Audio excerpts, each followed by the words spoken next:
Genesis 17. When Abram was 99 years old, the Lord appeared to him and said, I am God Almighty. Walk before me faithfully and be blameless.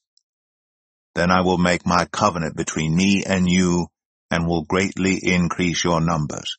Abram fell face down, and God said to him, As for me, this is my covenant with you. You will be the father of many nations. No longer will you be called Abram. Your name will be Abraham, for I have made you a father of many nations. I will make you very fruitful. I will make nations of you, and kings will come from you. I will establish my covenant as an everlasting covenant between me and you and your descendants after you for the generations to come, to be your God and the God of your descendants after you. The whole land of Canaan, where you now reside as a foreigner, I will give as an everlasting possession to you and your descendants after you, and I will be their God. Then God said to Abraham, As for you, you must keep my covenant, you and your descendants after you for the generations to come. This is my covenant with you and your descendants after you, the covenant you are to keep. Every male among you shall be circumcised. You are to undergo circumcision, and it will be the sign of the covenant between me and you.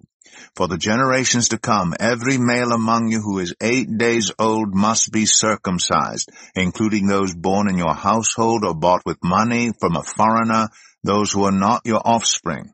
Whether born in your household or bought with your money, they must be circumcised. My covenant in your flesh is to be an everlasting covenant. Any uncircumcised male who has not been circumcised in the flesh will be cut off from his people. He has broken my covenant. God also said to Abraham, As for Sarai, your wife, you are no longer to call her Sarai. Her name will be Sarah. I will bless her, and will surely give you a son by her. I will bless her so that she will be the mother of nations. Kings of peoples will come from her. Abraham fell face down. He laughed and said to himself, Will a son be born to a man 100 years old? Will Sarah bear a child at the age of 90? And Abraham said to God, If only Ishmael might live under your blessing. Then God said, Yes, but your wife Sarah will bear you a son, and you will call him Isaac. I will establish my covenant with him as an everlasting covenant for his descendants after him. And as for Ishmael, I have heard you. I will surely bless him. I will make him fruitful and will greatly increase his numbers. He will be the father of 12 rulers, and I will make him into a great nation. But my covenant I will establish with Isaac, whom Sarah will bear to you by this time next year. When he had finished speaking with Abraham, God went up from him. On that very day, Abraham took his son Ishmael, and all those born in his household or bought with his money, every male in his household, and circumcised them, as God told him. Abraham was 99 years old when he was circumcised, and his son Ishmael was 13. Abraham and his son Ishmael were both circumcised on that very day. And every male in Abraham's household, including those born in his household or bought from a foreigner, was circumcised with him. Genesis 18. The Lord appeared to Abraham near the great trees of Mamre while he was sitting at the entrance to his tent in the heat of the day. Abraham looked up and saw 3 men standing nearby. When he saw them, he hurried from the entrance of his tent to meet them and bowed low to the ground. He said, If I have found favor in your eyes, my Lord, do not pass your servant by. Let a little water be brought, and then you may all wash your feet and rest under this tree. Let me get you something to eat, so you can be refreshed and then go on your way, now that you have come to your servant. Very well, they answered. Do as you say. So Abraham hurried into the tent to Sarah. Quick, he said, get 3 seahs of the finest flour, and knead it, and bake some bread. Then he ran to the herd, and selected a choice tender calf, and gave it to a servant who hurried to prepare it. He then brought some curds and milk, and the calf that had been prepared, and set these before them. While they ate, he stood near them under a tree. "Where is your wife, Sarah?" they asked him. "There, in the tent," he said. Then one of them said, "I will surely return to you about this time next year, and Sarah, your wife, will have a son." Now Sarah was listening at the entrance to the tent, which was behind him. Abraham and Sarah were already very old, and Sarah was past the age of childbearing. So Sarah laughed to herself as she thought, "After I am worn out, and my Lord is old, will I now have this pleasure?" Then the Lord said to Abraham, "Why did Sarah laugh and say, 'Will I really have a child now that I'm old?' Is anything too hard for the Lord? I will return to you at the appointed time next year, and Sarah will have a son." Sarah was afraid, so she lied and said, "I did not laugh." But he said, "Yes, you did laugh." When the men got up to leave, they looked down toward Sodom, and Abraham walked along with them to see them on their way. Then the Lord said, "Shall I hide from Abraham what I am about to do? Abraham will surely become a great and powerful nation, and all nations on earth will be blessed through him. For I have chosen him so that he will direct his children and his household after him to keep the way of the Lord by doing what is right and just, so that the Lord will bring about for Abraham what he has promised him." Then the Lord said, "The outcry against Sodom and Gomorrah is so great, and their sin so grievous, that I will go down and see if what they have done is as bad as the outcry that has reached me. If not, I will know." The men turned away and went toward Sodom, but Abraham remained standing before the Lord.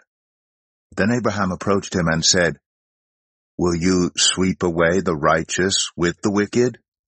What if there are 50 righteous people in the city? Will you really sweep it away and not spare the place for the sake of the 50 righteous people in it? Far be it from you to do such a thing, to kill the righteous with the wicked, treating the righteous and the wicked alike. Far be it from you. Will not the judge of all the earth do right?" The Lord said, "If I find 50 righteous people in the city of Sodom, I will spare the whole place for their sake."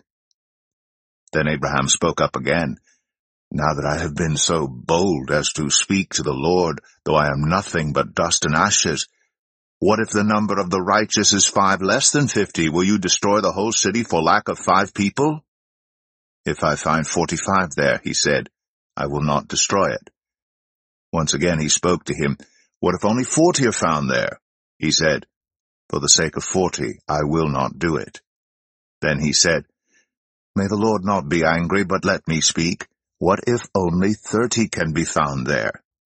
He answered, "I will not do it if I find 30 there." Abraham said, "Now that I've been so bold as to speak to the Lord, what if only 20 can be found there?" He said, "For the sake of 20, I will not destroy it." Then he said, "May the Lord not be angry, but let me speak just once more. What if only 10 can be found there?" He answered, "For the sake of 10, I will not destroy it." When the Lord had finished speaking with Abraham, he left, and Abraham returned home. Genesis 19. The 2 angels arrived at Sodom in the evening, and Lot was sitting in the gateway of the city. When he saw them, he got up to meet them and bowed down with his face to the ground. "My lords," he said, "please turn aside to your servant's house. You can wash your feet and spend the night, and then go on your way early in the morning." "No," they answered, "we will spend the night in the square." But he insisted so strongly that they did go with him and entered his house. He prepared a meal for them, baking bread without yeast, and they ate. Before they had gone to bed, all the men from every part of the city of Sodom, both young and old, surrounded the house. They called to Lot, "Where are the men who came to you tonight? Bring them out to us, so that we can have sex with them." Lot went outside to meet them, and shut the door behind him, and said, "No, my friends, don't do this wicked thing. Look, I have 2 daughters who have never slept with a man. Let me bring them out to you, and you can do what you like with them, but don't do anything to these men, for they have come under the protection of my roof." "Get out of our way," they replied. "This fellow came here as a foreigner, and now he wants to play the judge. We'll treat you worse than them." They kept bringing pressure on Lot and moved forward to break down the door. But the men inside reached out and pulled Lot back into the house and shut the door. Then they struck the men who were at the door of the house, young and old, with blindness, so that they could not find the door. The 2 men said to Lot, "Do you have anyone else here, sons-in-laws, sons or daughters, or anyone else in the city who belongs to you? Get them out of here, because we are going to destroy this place. The outcry to the Lord against its people is so great that he has sent us to destroy it." So Lot went out and spoke to his sons-in-law, who were pledged to marry his daughters. He said, "Hurry and get out of this place, because the Lord is about to destroy the city." But his sons-in-law thought he was joking. With the coming of dawn, the angels urged Lot, saying, "Hurry! Take your wife and your 2 daughters who are here, or you will be swept away when the city is punished." When he hesitated, the men grasped his hand and the hands of his wife and of his 2 daughters and led them safely out of the city, for the Lord was merciful to them. As soon as they had brought them out, one of them said, "Flee for your lives. Don't look back and don't stop anywhere in the plain. Flee to the mountains or you will be swept away." But Lot said to them, "No, my lords, please. Your servant has found favor in your eyes, and you have shown great kindness to me in sparing my life. But I can't flee to the mountains. This disaster will overtake me and I'll die. Look, here is a town near enough to run to, and it is small. Let me flee to it. It is very small, isn't it? Then my life will be spared." He said to him, "Very well, I will grant this request too. I will not overthrow the town you speak of, but flee there quickly, because I cannot do anything until you reach it." That is why the town was called Zoar. By the time Lot reached Zoar, the sun had risen over the land.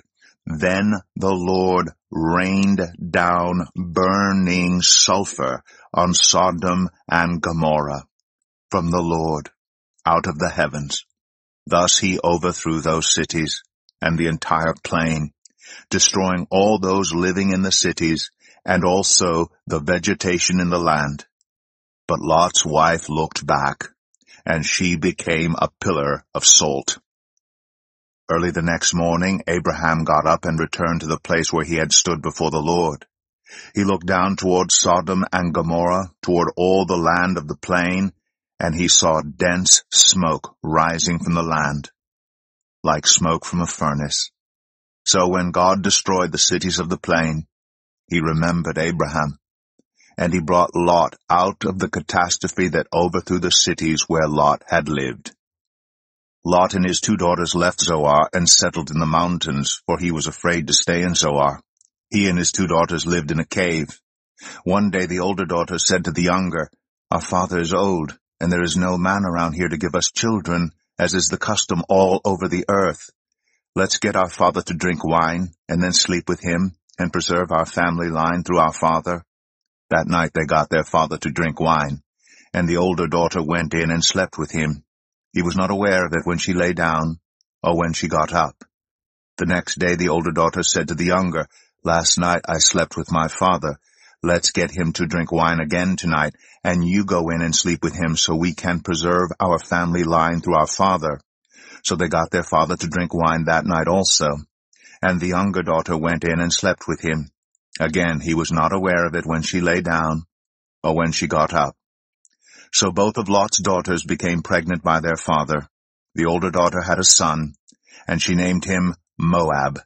He is the father of the Moabites of today. The younger daughter also had a son, and she named him Ben-Ami. He is the father of the Ammonites of today.